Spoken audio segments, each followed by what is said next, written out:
Hello, Rick here with a quick lore video on gravitational anomalies that crop up throughout the Trek universe. Rather than do a video breakdown on the Discovery teaser trailer, I thought I could speculate on the nature of this strange field that seems to be messing with gravity in the galaxy. I could do a breakdown of the teaser, but I would rather wait for the release of a full-length trailer.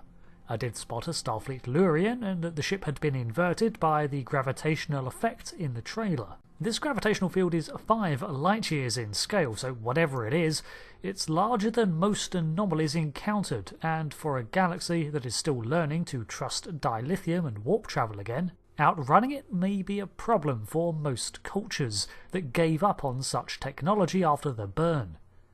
But let's get back on topic. Let's look at what effects exist in the lore already that cause similar disruptions in space-time. First up, we have the Delphic expanse. This was an incursion made into our reality by a species that lay beyond the bounds of the Trek universe, and an area centuries in the making.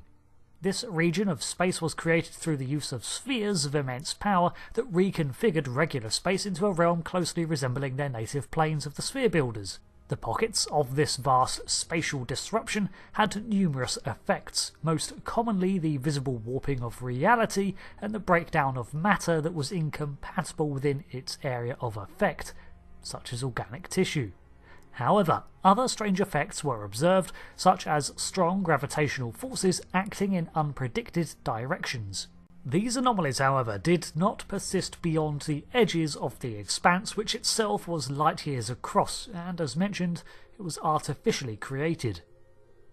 Speaking of artificial gravity, I may do a video on exploring this topic in full as another Sunday one, but the basic lore is that artificial gravity is produced by Graviton emitting plating under the deck.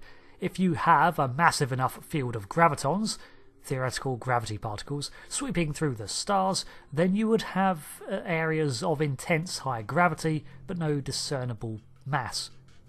The inverse is true for a field of anti-gravitons, which are used to create columns of weightlessness when artificially regulated, such as grav sleds, but would counter a starship's gravitational grid if it was more powerful.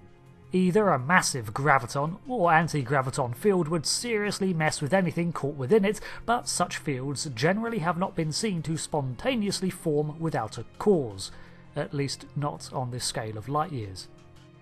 Both these are strong effects with a technological cause, but what about some natural ones? The Graviton ellipse, despite its name, is a subspace anomaly that does create strong gravimetric distortion. It is effectively a shell of energy that roams around subspace realms, following magnetic currents until it's drawn to the surface plane, if you like, of our normal spacetime. Its arrival is preceded by strong gravity ripples, then it emerges from subspace and makes a beeline towards the nearest electromagnetic field, as the ellipse is attracted to it. It then engulfs the field, unless that field is dampened or lost. Whatever is inside is then bombarded with the shell's internalized subspace radiation, which organic matter also really does not like. This makes the interior of a Graviton ellipse a reliquary of ships and tech from all over the galaxy, probably beyond, as everything inside is effectively trapped inside this bubble of normal space even when the ellipse re-enters subspace. A cosmic string is another incredibly powerful anomaly that has long been a hazard to space vessels. Of everything on this list, it probably emits the most powerful gravitational pull. The strings themselves are no wider than an atom, with a pull greater than that of a black hole. Like a black hole, the only real way to detect one is to observe the effects it has on space and matter around it. Most cosmic strings are surrounded by matter such as gas clouds that they have passed and dragged along, as they gradually devour them. These strings are rather small, however, compared to many phenomena, at around 100 kilometers in length. These are fairly well understood by Starfleet and are quite simply often avoided, considering they do create detectable subspace interference too, and Federation sensors frequently scan well into subspace. The Badlands are a region of space which is home to severe gravitational disruptions which have in turn given rise to numerous other special effects that remain trapped together by the eddies and intense electromagnetic radiation. However, few of these anomalies are strong enough to pose a serious navigational hazard by themselves, and it's the combination of sensor interference and unpredictable plasma storms that really make navigation difficult. Nevertheless, I thought I'd give them a mention here, as the Badlands does cover hundreds of light years and technically it does possess gravitational effects. Obviously, gravitational forces are caused by numerous spatial rifts, vortices and tears, natural or not.